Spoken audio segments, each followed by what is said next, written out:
Assalamu alaikum. Jama'a barkanmu da yamma. Gashi kuma Allah ya sake dawowa da ni don in ci gaba da maganar da na fara yi muku ran Litinin. Jama'ar Arewa, ranar Litinin da ta wuce, na ce muku ku lura da alkawurran da jam'iyyoyi suke yi muku, don ku gwada su, ku duba ku gani, ko na suwane ne suka fi gaskiya, kuma waɗanda za a iya yin su ba da an lafta muku haraji mai tsanani akan mutane ba. Da farko dai ina so ku lura, ku gane cewa wannan zaɓe fa da za a yi kwanan nan, zaɓe ne na zuwa majalisar dokoki a Lagos, ba zaɓe ne na zuwa majalisar wakilai na jiha ba. Ina so ku lura da alkawurran da ake yi muku, ku gani ko dukansu sun dace da abubuwan da gwamnatin tarayya ke iko da su. Yadda na gaya muku dai, a bisa kan tsari na tafiyar da mulki yake a Najeriya, kowane gwamnati na tarayya ko na jiha akwai irin ayyuka musamman waɗanda aka damƙa masa. Yawancin alkawurra da wasu suke yi muku ba a kan hanya suke ba. Misali, in an ambaci zancen ilimi na firamare da ba da magani game da gwamnatin tarayya, ana nufin a yankin garin Lagos ne kawai, domin irin waɗannan ayyuka musamman suna hannun gwamnatin jiha ne. Saboda haka ku jama'a, tun ranar Litinin nake ƙoƙari in bayyana muku abubuwan nan don ku gane, ku fahimci irin yadda ake nema a ruɗe ku.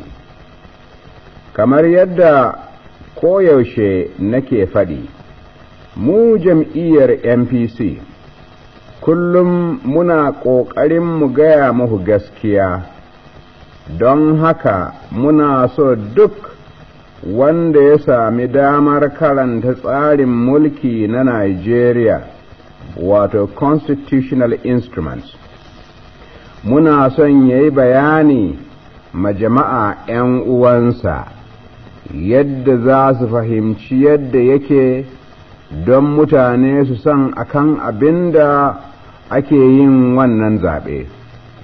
Mu NPC mun ga ba daidai bane mu ruɗi jama'a akan abin da yake ba gaskiya ba, ko kuma mu yi wa jama'a alkawurra akan abubuwan da muka tabbata ba hakkin gwamnatin tarayya bane. Ina dai so in daɗa tuna muku wannan zaɓe na gwamnatin tarayya ne, ba na gwamnatin jiha ba, domin kuwa na ga sauran jam'iyyoyi suna so su hargitsa manufa. Jama'a, a bisa yadda tsarin mulkin Najeriya yake, ga irin muhimman ayyuka waɗanda suna hannun gwamnatin tarayya, wato abubuwa ne waɗanda gwamnatin tarayya ke da iko da su. Waɗannan abubuwa su ne ayyuka duka na game da jiragen sama, ayyuka duka na game da banki wato ma'ajiyar kuɗi, neman rancen kurɗi don aikin gwamnati daga wasu ƙasashe a waje, yin kurɗi ko takardu ko tsaba, sa haraji ma kayayyaki da suka shiga ko suka fita daga Nigeria, hakkin korar waɗanda ba ‘yan ƙasa ba, ko tilasta mutane su fita daga wata jiha zuwa wata, ma'amala da ƙasashe na waje, tsaron gida, wato soja, da ikon ‘yan sanda duka. Game da zancen ilimi kuwa, gwamnatin tarayya in ba cikin garin Ikko ba, ikonta kawai shine akan ilimi mai zurfi, wato waɗannan manya-manyan wurare na ba da ilimi, gwamnatin tarayya ke rike da su, jami'a ta Ibadan, da makarantun fasaha na Zaria da Enugu da na Ibadan, da makarantar koyar da ba da magani ta Yaba, da makarantar lafiyar dabbobi ta Vom, da makarantar koyon aikin daji a Ibadan. Kuma shiga da fita na mutane duka ikon gwamnatin tarayya ne, haka kuma aikin gidan waya da na jiragen ƙasa da jiragen ruwa da dukkan wuraren tsayawarsu. Kuma har wa yau sha'anin ma'adinai da na lantarki da manyan hanyoyi duka ikon gwamnatin tarayya ne. Jama'a, waɗannan su ne wasu daga cikin muhimman abubuwa waɗanda suke na gwamnatin tarayya. Na lissafta muku su don ku gane cewar yawancin abubuwa da wasu jam'iyyoyi suke cewa za su yi muku ba su shafi waɗannan abubuwa ba.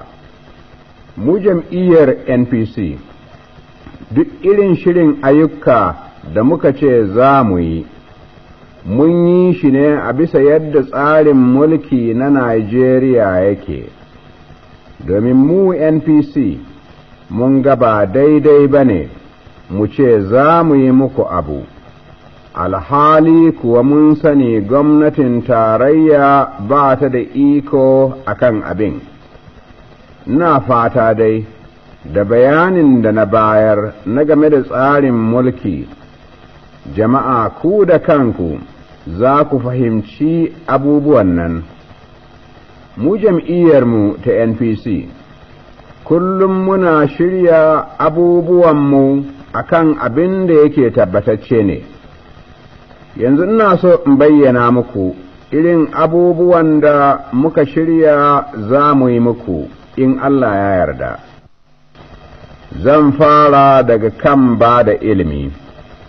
Ko da shike ikon gwamnatin tarayya game da ba da ilimi ya tsaya a kan ilimi ne mai zurfi, kamar yadda na ce, da kuma ba da kowane irin ilimi na cikin garin Ikko. Duk da haka, mu NPC mun ɗauka maganar ilimi magana ce ta ƙasa duka baki ɗaya, saboda haka za mu yi iyakar ƙoƙarinmu mu haɗa kai da gwamnatin jihohi yadda za a ɗauki karantarwa a makarantu ya zama abu bai ɗaya a Najeriya duka. Wato bukatarmu ita ce, mu NPC muna so duk ilimin da za a bayar ya zamana ya amfani ƙasa ne baki ɗaya. Manufarmu ita ce a sami mutanen kowace jiha cikin kowane wurin aiki na gwamnatin tarayya. Za mu himmantu da ba da taimakon kurɗi yadda za a yi gine-ginen makarantu. Idan Allah ya yarda, za mu kafa makarantun sakandare da na sana'o'i cikin jihohi duka, game da yardan gwamnatin jiha, waɗanda su makarantun nan a cikinsu za a sami almajirai daga jihohi duka. Wato mu NPC mun tabbata haɗuwar 'yan makaranta wuri guda yana jawo haɗa kai, kuma zai ƙara kawo zumunta da soyayya tsakanin kabilun ƙasan nan na Najeriya. Za mu bayar da scholarship mai yawa akan kowane irin fanni na ilimi, ba game da wani bambanci ba. To, a taƙaice dai jama'a, ga irin manufarmu na game da sha'anin ba da ilimi a ƙasan nan. Da farko dai mu NPC, duka jihohi su gane yadda za a mayar da sha'anin ba da ilimi ya zama aiki ne na ƙasa baki ɗaya. Kuma za mu faɗaɗa hanyoyin ba da ilimi yadda za a sami mutanen kowace jiha a kowane ma'aikata na gwamnatin tarayya. Za mu ba da almajirai scholarship masu yawa don almajirai daga ko'ina a Najeriya. Za mu girmama aikin malanta da kuma manyan makarantun wurin koyon aikin koyarwa, kuma niyyarmu ce mu jam'iyyar NPC, mu faɗaɗa girman manyan makarantu da ake da su yanzu, wato jami'a ta Ibadan da makarantun fasaha, kuma muna da niyyar mu kafa sabbi irinsu, yadda almajirai da yawa za su sami zarafin samun ilimi mai zurfi fiye da na yanzu. A game da sha'anin magani da kiwon lafiya, jama'a ina so in gaya muku, mu jam'iyyar NPC mun san yadda cuce-cuce kamar su agana, kuturta, makanta da ciwon fuka sukan naƙasar da mutane. Abinda muka shirya game da cutuka irin waɗannan shine za mu yi ƙoƙarin yadda za a samo hanyoyin kashe su duka ɗungum. Za mu yi iyakar ƙoƙarinmu a bisa yadda za a sami likitoci ƙwararru musamman waɗanda aikinsu kawai zai zama na binciko hanyoyi ne na kashe irin waɗannan cutuka. Kuma mu NPC nufinmu shine kowane mai aiki, kowace mace mai ciki, da kowace mace mai goyo, da duk yara waɗanda ba su wuce shekara 18 ba, su sami magani kyauta ba biya. Muna kuma da niyyar mu ƙara girman asibitin cikin garin Ikko, mu kuma daɗa kyautata shi. Jama'a zancen a ba kowa magani kyauta kamar yadda yake yi a Ingila. Idan mun ce za mu yi haka a nan Najeriya, idan mun ɗauki misalin ko akan kowane mutum za a kashe Sulai 10, wato yana nufin akan kowane mutum za a kashe fan 10, wato wannan yana nufin game da sha'anin asibitoci kawai a ƙasar nan, tilas ne mu samo kuɗi fan miliyan 400. Jama'a, idan Allah ya yarda, za mu yi muku waɗannan abubuwa duka, domin a bisa sanin yadda arzikin gwamnatin tarayya yake a yanzu, mun tabbata duka waɗannan abubuwa masu samuwa ne, ba da lallai sai an sa muku haraji mai tsanani ba. Mu jam'iyyar NPC kullum gaskiya za mu gaya muku, domin ku sami damar sanin akan abinda za ku yi ƙuri'a. Jama'a, ina dai so in ƙara tuna muku, mutuncinku da zamanku lafiya da tabbatar rayuwar al'adunku duka sun danganta akan wannan zaɓe da za a yi. Na so in tabbata muku, babu jam'iyyar da za ta tsare muku waɗannan abubuwa idan ba NPC ba, saboda tsare mutuncinku da kuma saboda girmanku ku zaɓi jam'iyyar NPC. Ku jama'ar Arewa, kada ku zaɓi jam'iyyoyi waɗanda za su kai ku inda za ku wahala. Jama'ar Arewa ‘yan uwana, na daɗe a cikin wannan al'amari, na san abin da ake yi duka. Don Allah ku kiyaye abubuwan da jam'iyyoyi suke faɗi, ku yi aiki da hankalinku, ku sa takardar ƙuri'arku cikin akwati na NPC mai alamar fartanya. Allah ya ba mu alheri mu kwana lafiya. Good evening. I'm glad to be in the studio again tonight to make another election broadcast to you on behalf of my party, the NPC. On Monday night, when I spoke to you, the electorate, I asked you to examine the election manifestos of all the political parties and to see for yourselves which of them are sincere and practicable. Many of you are of course aware of the provisions of the Nigerian Constitution Orders in Council, which set out the authority and the powers of the federal government and of the regional governments. Now, our Nigerian Constitution provides for a clear division of functions between the federal and the regional governments. Those of you who have studied the constitutional instruments will see that very many of the things which the political parties are promising in their election speeches and manifestos are outside the responsibility of the federal government. There are services or matters which can only be provided by the regional governments. We of the Northern People's Congress hope that all Nigerians who understand the constitutional position in our country will take it upon themselves as a duty to explain these matters clearly to the rest of the people so that the Nigerian public will not be deceived by those parties who have no regard for truth.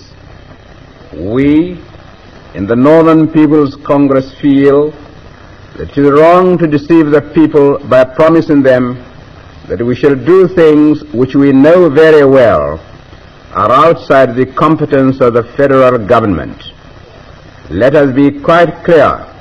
This is a federal election and not a regional election.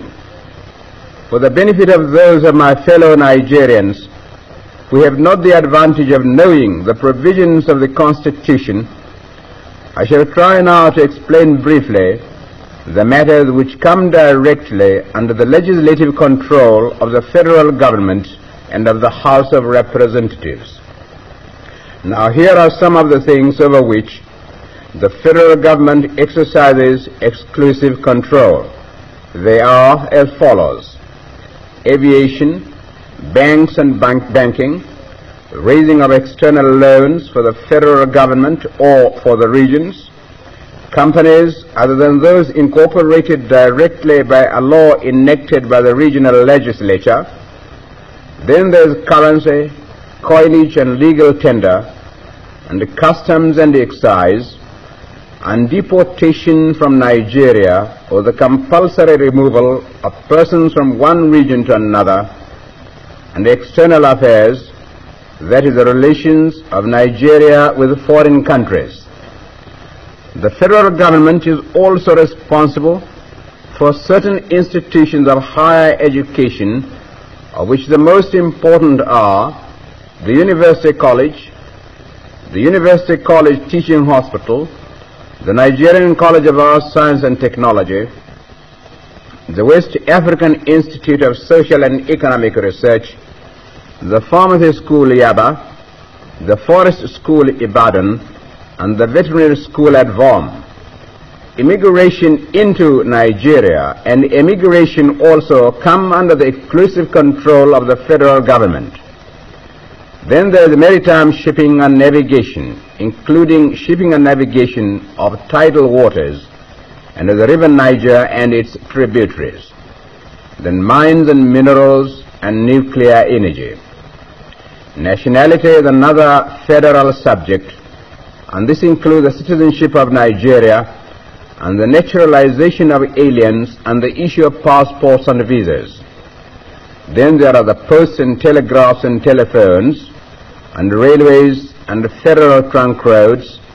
And finally there is wireless broadcasting and television, and then broadcasting and television provided by the government of a region, and there is the responsibility for allocating wavelengths. Now I have given you that long list of subjects for which the federal government is responsible, in order that you may see for yourselves how many of the things which the other political parties are promising to do for you, if you vote them into power, are right outside the control of the federal government. There are a few other subjects for which both the federal government and the regional governments are responsible, and about which they can both make laws, and these subjects are on what is known as the concurrent list. The list includes conditions of labor, industrial relations and industrial development, but is mainly confined to technical matters, of which statistics is an example. In framing our policy, we of the Northern People's Congress have not gone outside the provisions of the Constitution. And since this is only a federal election, we have considered it right that we should only address you, the electorate, on matters which we know the federal government has the power to control under the Constitution. We are confident that we have not allowed yourselves to be deceived by the unrealistic promises being made to you by the other political parties. I've explained to you the provisions of our Constitution, and I now want to tell you some of the things which my party, the NPC, will do for you if you vote us into power. Remember that the NPC always measures its programs and policies to be sure that they are constitutionally and physically possible of being carried out. Truth is our watchword, and we shall not deceive you. I start with the education. It is the responsibility of both the federal and the regional governments, and we in the Northern People's Congress consider that it is of national importance and should be treated as such. Bearing this in mind, our education policy will be first to recognize education as a matter of national importance. Secondly, to expand all grades of educational institutions. Thirdly, to provide increased facilities for science teaching to all school certificate holders throughout Nigeria. Fourthly, we shall offer additional scholarship not only to the universities and other institutions of higher learning, but we also plan to award federal scholarships to secondary schools. Fifthly, we intend to establish an inter-regional secondary schools and inter-regional technical institutes, both to be financed entirely from federal funds. It is our hope that all the regions will cooperate with us in this project, because we feel that the mixing up in schools of students from all regions and from all tribal groups will definitely make a very valuable contribution towards our most important aim, which is the idea of unity in Nigeria, and it will assist in providing a balanced educational output throughout the Federation. This in its turn will make it possible for the Federal Public Service to be fully representative of all sections of the community. We shall establish a teacher training center especially for the training of secondary school teachers. And it is also our intention that with the cooperation of the regions and of the voluntary agencies, we shall see that there is an interchange of staff between the various schools in Nigeria. We also intend to establish more institutes of higher learning, and it is our view that Nigeria can even now accommodate more university colleges. In the field of medical and health matters, the aim of the Northern People's Congress is to eradicate completely all epidemic and endemic diseases. We shall concentrate medical research especially on the elimination of leprosy and smallpox and all such other diseases which you know only too well are so dangerous to the health and the well-being of the nation.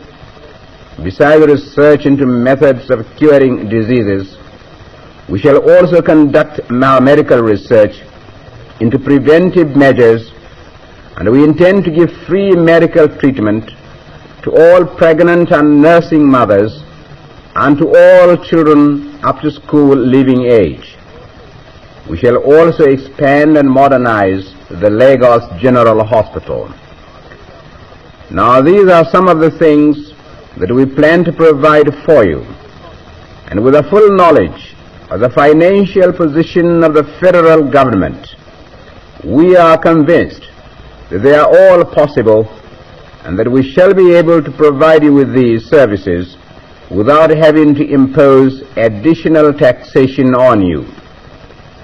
We of the Northern People's Congress will always tell you the truth because we believe that you are entitled to know the full implications of what your personal vote may mean. I hope to have the opportunity of addressing you once more on the rest of our policies next Tuesday, that is on the 8th of December.